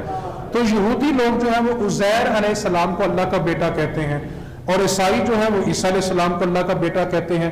اللہ نے فرمایا کہ یہ دونوں باطل باتیں کرتے ہیں، انہوں نے تو اپنے درویشوں کو، اپنے پادریوں کو بھی رب مانا ہوا ہے، اور آج کل کچھ مسلمانوں نے اپنے پیروں کو بھی رب مانا ہوا ہے، آج کل کچھ مسلمانوں نے اپنے مولویوں کو بھی رب مانا ہوا ہے۔ اور بھائی ایک بات کو پلے باندھ لو، خطا مجھ سے بھی ہو سکتی ہے، ضروری نہیں کہ میری زبان سے نکلنے والا ہر جملہ ہی آپ پر ماننا فرض ہے۔ جناب ابوبکر صدیق کا ایک جملہ جو ہے نا وہ قیامت تک کے لیے رہنماؤں کے لیے ایک رہنما اصول ہے۔ جناب ابوبکر صدیق جب خلیفہ بنے تھے تو آپ نے پہلا خطبہ دیا تو پہلا جملہ یہ تھا کہ جب تک ابو بکر اللہ اور اس کے رسول کے پیچھے چلے تم ابو بکر کے پیچھے چلنا، اور جس دن ابو بکر اللہ رسول کا راستہ چھوڑ دے تو تم اللہ رسول کے راستے کے پیچھے چلنا اور ابو بکر کو چھوڑ دینا۔ تو اس لیے اللہ تعالیٰ فرما رہا ہے کہ انہوں نے تو اپنے پادریوں کو، اپنے درویشوں کو رب مانا ہوا ہے، لہذا یہ ان کی باطل باتیں ہیں۔ آگے اللہ رب العزت نے ارشاد میں توجہ طلب ہے، یہ امریکہ، یہ چین، یہ سارے جو ہیں اللہ فرما رہا ہے یہ اللہ کے نور کو اپنی پھونکوں سے بجھانا چاہتے ہیں، یہ بار بار ٹیسٹر لگا کے اسلام کے نام پہ چیک کرتے ہیں کہ مسلمان جاگ رہے ہیں کہ سو رہے ہیں۔ اللہ فرما رہا ہے کہ یہ اللہ کے نور کو اپنی پھونکوں سے بجھانا چاہتے ہیں، اور اللہ کا نور پھیل کر نہیں رہے گا اگرچہ ان کو ناپسند ہو۔ آگے اللہ تعالیٰ نے ارشاد فرمایا کہ اللہ نے اپنے نبی کو بھیجا ہی اس لیے ہے کہ میرا نبی جائے اور یہ دین سارے ادیان کے اوپر غالب آ جائے، اور دین اسلام جو ہے وہ قیامت تک کے لیے باقی رہے گا۔ آگے اللہ رب العزت نے ارشاد فرمایا کہ مسلمانوں، یہودیوں کے اور عیسائیوں کے علماء اور کچھ راہب ایسے ہیں جو لوگوں کا مال ناحق کھاتے ہیں۔ آیت تو ہے یہودیوں اور عیسائیوں کے لیے، آج کل مسلمانوں کے بھی کچھ مولوی ایسے ہیں جو لوگوں کا مال ناحق طریقے سے کھاتے ہیں۔ آگے اللہ تعالیٰ نے ارشاد فرمایا سونا اور چاندی جمع کرنے والوں کے لیے ایک بات ہے کہ یہ جو سونا اور چاندی جمع کرتے ہیں اور اس کی زکوٰۃ نہیں دیتے، اللہ تعالیٰ ارشاد فرما رہا ہے کہ یہ سونا اور چاندی پگھلا کے آگ کے اندر، یہ آگ ان کی پیشانیوں پہ، ان کی پیٹھوں پہ اور ان کے پہلوؤں پہ قیامت والے دن ماری جائے گی، اور ان سے کہا جائے گا یہ وہ سونا چاندی ہے جو تمہارے پاس دنیا میں موجود تھا اور تم نے اس پر زکوٰۃ ادا نہیں کی تھی، یہ سونا چاندی ہی قیامت والے دن ان کے لیے عذاب ہو جائے گا۔ آج کی نماز تراویح کے آخری جو 2 رکوع ہیں اللہ رب العزت نے ارشاد فرمایا، اور مزے کی بات یہ ہے کہ اگلی جو آیت ہے وہ بھی ہماری پاک آرمی کے لیے ہے۔ اللہ تعالیٰ نے ارشاد فرمایا مسلمانوں تمہیں کیا ہو گیا ہے، تم اللہ کے رستے میں کیوں نہیں نکلتے، تمہیں ہوا کیا ہے، تم اللہ کے رستے میں نکلتے کیوں نہیں، تمہارے قدم بوجھل کیوں ہو جاتے ہیں، تم نبی کا ساتھ دینے میں سستی کیوں کرتے ہو، اگر تم نہیں نکلو گے تمہارے قدم بوجھل ہی رہیں گے تو اللہ تمہیں عذاب دے گا۔ اور یہ جو ہمارے اوپر رزق کی قلت ہے، طرح طرح کی مصیبتیں، کبھی بلوں کے ٹیکس آ رہے، یہ عذاب ہے۔ یہ سمجھنے والوں کے لیے کیا ہے، یہ کیوں آئے جب یہ اللہ کے رستے میں نہیں نکلے۔ دیکھیں اللہ کے رستے میں نکلیں گے تو جتنے خزانے مسلمانوں کے پاس ہوں گے، اور جب نہیں نکلیں گے تو IMF کے مقروض ہوتے جائیں گے، ٹیکس لگاتے جائیں گے۔ تو اللہ فرمایا تمہیں ہوا کیا ہے، تمہیں ہوا کیا کہ تم نکلتے کیوں نہیں، اگر تم نہیں نکلو گے تو عذاب کا انتظار کرو۔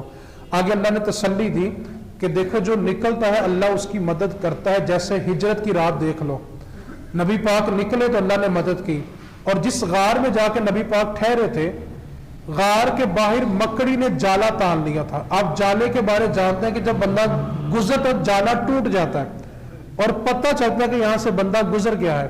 لیکن نبی پاک اور جناب صدیق جب غار میں چلے گئے تو مکڑی نے باہر جالا تان دیا اور کفار غار کے باہر تک گئے تھے، لیکن انہوں نے مکڑی کے جالے کو دیکھا، کبوتری کے انڈوں کو دیکھا، تو انہوں نے کہا نہیں یہاں تو کئی عرصے سے جالا لگا ہوا، کبوتری نے انڈے دیے ہوئے ہیں، اگر یہاں سے کوئی گزرا ہوتا تو جالا ٹوٹا ہوتا۔ اور 3 راتیں اور 3 دن نبی پاک صلی اللہ علیہ وسلم صدیق اکبر کے ساتھ اس غار میں رہے، اور اتنے قریب رہے جہاں پہ ایک بندہ آسانی سے نہیں بیٹھ سکتا، وہ دونوں رہے۔ اس کی وجہ ایک حدیث پاک ہے، جناب صدیق اکبر سے کسی نے پوچھا تھا کہ آپ کی دل کی سب سے بڑی خواہش کیا ہے، تو آپ نے فرمایا تھا پہلی خواہش تو یہ ہے کہ مال ابو بکر کا ہو اور خرچ مصطفیٰ پہ ہو، دوسرا یہ کہ بیٹی ابو بکر کی ہو اور بیوی مصطفیٰ کی ہو، اور تیسری سب سے بڑی دل کی حسرت یہ ہے کہ آنکھیں ابو بکر کی ہوں اور چہرہ ودوحا کا ہو۔ اور حضور نے یہ خواہش غار ثور میں پوری کی۔ آپ تصور کریں حضور جناب صدیق کی گود میں لیٹے ہوئے ہیں اور غار بھی تنگ ہے، کتنے قریب سے جناب صدیق نے حضور کو دیکھا ہوگا کہ جناب صدیق کی آنکھیں ہیں اور چہرہ مصطفیٰ کا ہے۔ تو نبی پاک صلی اللہ علیہ وسلم نے اس خواہش کو بھی پورا فرمایا کہ ابو بکر جی بھر کے اپنے نبی کو دیکھ لیں۔ آگے اللہ تعالیٰ نے ارشاد فرمایا کہ اے نبی آپ غم نہ کریں، ہم آپ کے ساتھ ہیں اور اسلام کا پرچم ہمیشہ سر بلند رہے گا۔ آگے اللہ تعالیٰ نے ارشاد فرمایا پاک آرمی کے لیے، فرمایا کہ یہ جنگ کرنے سے پیچھے رہ جاتے ہیں، یہ ہیلے بہانے تلاش کرتے ہیں، ان کے دلوں میں مرض ہے، اور جن کے دلوں میں مرض نہیں ہوتا وہ جنگ کرنے میں ذرا جلدی کرتے ہیں، کیونکہ ان کا بھروسہ اپنے رب پہ ہوتا ہے، اور جو جنگ سے ڈرتے ہیں ان کے دل مریض ہوتے ہیں، اور مریض دل والے کبھی بھی اللہ کی بارگاہ میں جہاد نہیں کر سکتے۔ آگے اللہ رب العزت نے ارشاد فرمایا کہ یہ جو منافق پیچھے رہ جاتے ہیں، اگر یہ آپ کے ساتھ جنگ کرنے کے لیے جاتے تو وہاں جا کے بھی فساد ہی کرتے، آپ کی جاسوسی کرتے، کافروں کو راز بتاتے۔ تو نبی پاک صلی اللہ علیہ وسلم کو یہ تسلی دی گئی۔ آگے کفار جو تھے ان کے مال اور اولاد زیادہ ہوتی ہے، تو مسلمانوں کو یہ تلقین کی کہ کافروں کے پاس وسیع وسائل دیکھ کے، ان کی اولاد دیکھ کے تعجب نہیں کرنا، یہ جو ان کا کثیر مال ہے اور کثیر اولاد ہے، اللہ اسی کی وجہ سے ان کو عذاب دے گا، یہ مال اور اولاد ہی ان کے لیے عذاب کا باعث بن جائیں گی، لہٰذا آپ نے ان کو دیکھ کر پریشان نہیں ہونا۔ آخری رکوع کے اندر اللہ رب العزت نے جن لوگوں کو زکوٰۃ دے سکتے ہیں ان کا ذکر کیا، فرمایا کہ جو مفلس ہیں، محتاج ہیں۔ اور ایک بات کو یاد رکھیں، یتیم اور مسکین میں جو فرق ہے شریعت کے اعتبار سے ہے۔ ایک تو یتیم ہم کہتے ہیں جس کا والد چلا جائے، لیکن فقہاء نے لکھا کہ اس کو یتیم تب تک کہا جائے گا جب تک وہ روٹی کے 2 ٹکڑے نہ کر سکتا ہو۔ جس دن بچہ روٹی کے 2 ٹکڑے کر لے اس کے بعد اس کو یتیم نہ کہا جائے۔ یتیم اس کو کہتے ہیں جس کے پاس زندگی گزارنے کے لیے کچھ نہ کچھ ہو لیکن وہ صاحب نصاب نہ ہو، اور مسکین اس کو کہتے ہیں جس کا اوڑھنا بچھونا مٹی ہو، جس کے پاس کچھ بھی نہ ہو۔ میں نے جمعے کے خطاب میں بڑی تفصیل سے بتایا تھا کہ زکوٰۃ لینے کے لیے یتیم ہونا، مسکین ہونا، بیوہ ہونا ضروری نہیں ہے، بلکہ ان کا مستحق ہونا ضروری ہے۔ بہت سارے بچے یتیم ہوتے ہیں لیکن باپ کروڑ پتی ہوتا ہے، مرد صاحب کروڑ پتی ہو جاتے ہیں، بیوہ ہوتی ہے عورت، بندہ کروڑ پتی ہوتا ہے، اب شوہر کا انتقال ہوا وہ کروڑ پتی ہو گئی۔ تو اس طرح بیوہ اور یتیم کی کیٹیگری کو اس رخ میں دیکھا جائے گا، آئے وہ مستحق ہیں بھی ہیں کہ نہیں ہیں۔ اس کے بعد ارشاد فرمایا کہ جو لوگ زکوٰۃ جمع کرنے پہ مأمور ہوتے ہیں، یعنی گورنمنٹ کی طرف سے جو بندے ہوتے ہیں زکوٰۃ جمع کرنے والے، ان پہ بھی زکوٰۃ خرچ کی جا سکتی ہے۔ اگلا جو حکم ہے وہ اب منسوخ ہو چکا ہے۔ ابتدائی اسلام میں یہ حکم تھا کہ جو لوگ کافر ہیں ان کو زکوٰۃ دی جائے، جب آپ ان کی مالی امداد کریں گے تو ان کا دل اسلام کی طرف مائل ہوگا۔ لیکن جب اسلام پھیل گیا تو جناب عمر فاروق رضی اللہ تعالیٰ عنہ کے دور میں یہ قانون بن گیا تھا کہ آج کے بعد کفار کو زکوٰۃ نہیں دی جائے گی، اس لیے کافر کو زکوٰۃ اور فطرانہ دینا جائز نہیں ہے۔ البتہ نفلی صدقہ دینا چاہیں، بیمار ہے دوائی لے کے دینا چاہیں، بچی کی شادی ہے مدد کرنا چاہیں تو یہ گنجائش موجود ہے، لیکن جو صدقات لازم ہے وہ کافروں کو نہیں دیے جا سکتے۔ اس کے بعد آگے ارشاد میں غلاموں کو آزاد کروانے کے لیے، اب اس دور میں غلام کوئی نہیں ہے اس لیے یہ حکم بھی نہیں ہے۔ اور آگے فرمایا جو قرض دار ہیں، مقروض ہو گئے ہیں اور قرض ادا کرنے کا کوئی اب بہانہ بھی ان کے پاس نہیں ہے، کوئی آپشن نہیں ہے قرض ادا کرنے کی، تو ان کو زکوٰۃ دو تاکہ وہ اپنا قرض ادا کر سکیں۔ اور میرے نزدیک سب سے افضل بھی یہی ہے کہ جو لوگ مقروض ہوتے ہیں ان کو زکوٰۃ دی جائے تاکہ وہ اپنے قدموں میں دوبارہ کھڑے ہوں اور اپنے گھر کا نظام چلا سکیں۔ اور فقہاء نے یہ لکھا ہے کہ زکوٰۃ ایسے کاروباری بندے کو ضرور دیں جس کو مالی نقصان اتنا ہو گیا کہ اب وہ زکوٰۃ کا مستحق ہو گیا ہے. آپ اس کاروباری بندے کو زکوٰۃ دے کے اس کا قرض اتاریں اور اس کو دوبارہ کاروبار میں سیٹ کریں. کیونکہ آپ ویسے زکوٰۃ دیں گے جیسے مثال کے طور پہ آپ نے ایک بندے کو 50,000 کا راشن لے کے دے دیا, وہ مہینہ یا 2 مہینے کھائے گا. لیکن اگر آپ ایک کاروباری بندہ سٹینڈ کر دیں گے نا, تو وہ ایک کاروباری بندہ 10 لوگوں کا گھر چلا دے گا, ان کا چولہا جلائے گا. میں نے جمعے کے خطاب میں ایک مثال دی تھی.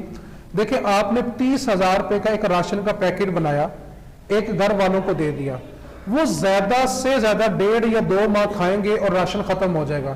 لیکن اگر آپ 10,000 روپے کی ریڑھی جو کباڑ خانے سے مل جاتی ہے وہ لے دیں, اس کو صاف کروائیں, رنگ کروائیں, اور اس کے اوپر 20,000 روپے کا اس کو پھل لا کے بیچنے کے لیے دے دیں.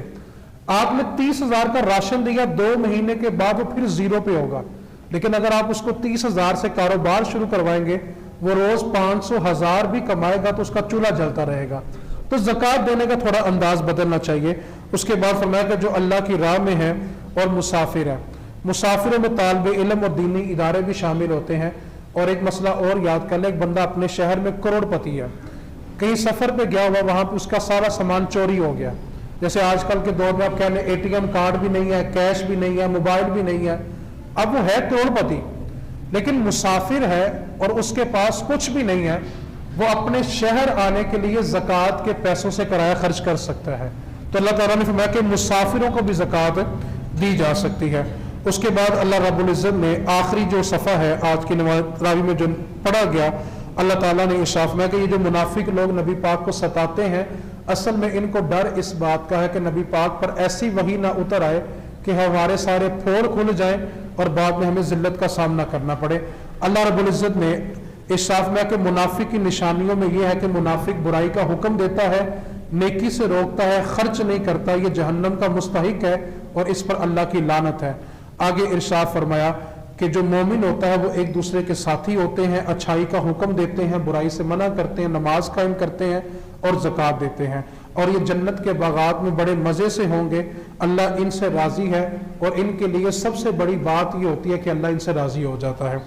آخر میں ارشاد فرمایا کہ اے نبی, آپ ان کفار سے اور منافقین سے جہاد کریں, سختی سے پیش آئیں.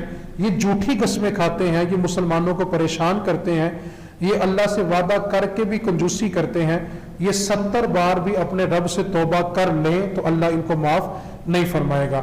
آخری آیات میں اللہ تعالیٰ نے ارشاد فرمایا جہاد سے پیچھے رہنے والے جو منافق ہیں وہ خوش نہ ہوں بلکہ وہ دنیا میں تھوڑا ہنس لیں, آخرت میں ان کے لیے بڑا عذاب ہے. آج جو جہاد سے بچے ہوئے کہتے ہیں ہم تو بچے ہوئے, ہمیں کسی کی جنگ میں شریک ہونے کی کیا ضرورت ہے. غزہ میں مسلمانوں کا قتل عام ہو گیا لیکن ان کو غیرت نہیں آئی. اللہ تعالیٰ فرما رہا ہے کہ جو جہاد نہیں کرتے وہ زیادہ دیر خوش نہیں رہیں گے, آخرت میں عذاب اتنا ہوگا کہ یہ روئیں گے. اور آگے اللہ تعالیٰ نے ارشاد میں کہ جو منافق لوگ ہیں, پہلے ان کا جنازہ پڑھنا جائز تھا, ٹھیک ہے, جو زبان سے ایمان لاتے تھے اور دل میں کفر تھا, اس آیت کے بعد ان کا جنازہ پڑھنا منع کر دیا گیا. فرمایا کہ محبوب جب یہ مر جائیں تو آپ نے ان کا نماز جنازہ نہیں پڑھنا کیونکہ انہوں نے اللہ اور اس کے رسول کا انکار کیا ہے. آگے اللہ رب العزت نے ارشاد فرمایا جہاد سے پیچھے رہنے کی رخصت صرف اور صرف بڑے شخص کو ہے جو ضعیف ہو چکا ہے اور جو بیمار ہے. صرف جہاد سے یہ پیچھے رہ سکتے ہیں, بچے اور عورتیں رہ سکتی ہیں, باقی جو جوان ہو اور صحت مند ہو کسی بھی صورت میں وہ جہاد سے پیچھے نہیں رہ سکتا. آگے ارشاد فرمایا کہ یہ جو دیہاتوں سے صحابی آپ کے پاس آتے ہیں ان کے پاس جنگ لڑنے کا سامان نہیں ہوتا, اور اے نبی آپ کے پاس بھی اتنا سامان نہیں کہ آپ ان کو سواری دیں, اسلحہ دیں, اور جب آپ کہتے ہیں کہ ہمارے پاس سامان نہیں ہے تو یہ روتے ہوئے واپس پلٹ جاتے ہیں کیونکہ ان کا جی چاہتا ہے کہ یہ اللہ کی بارگاہ میں نکلیں, جہاد کریں, اور کاش ہمارے پاس وسائل ہوتے کہ ہم اپنے وسائل کے ساتھ اللہ کی بارگاہ میں جہاد کرتے. آج کے نمازی تراویح کے اندر جو زیادہ تر قرآن کریم کا حصہ تھا وہ جہاد کرنے کے بارے میں تھا, اور بار بار اس چیز کی طرف اشارہ کیا گیا کہ صرف ہمت کرو, رب پہ بھروسہ کرو اور آنکھوں میں آنکھیں ڈال لو, رب تمہاری مدد ضرور کرے گا. آج پاکستان کو یہی خدشہ ہے نا کہ ہم نے ہر ملک کا قرضہ دینا ہے, ٹھیک ہے, اللہ فرما رہا ہے کہ تم آنکھوں میں آنکھیں ڈالو, اللہ تمہیں ان کی محتاجی سے نکال دے گا, اللہ تمہیں غنی کرے گا. یار جس قوم کو رب کے وعدے پر بھی یقین نہ ہو پھر ذلت اسی کا مقدر ہے. اور آج ہماری ذلت کا سبب یہی ہے کہ ہم نے قرآن کریم کی تعلیمات پر عمل نہیں کیا. اور اللہ رب العزت نے ارشاد فرمایا کہ تم صرف جنگ چھیڑو رب تمہارا مددگار ہوگا. اللہ کریم کی بارگاہ میں دعا اللہ تعالیٰ قرآن کے فہم کے ساتھ عمل کی توفیق عطا فرمائے.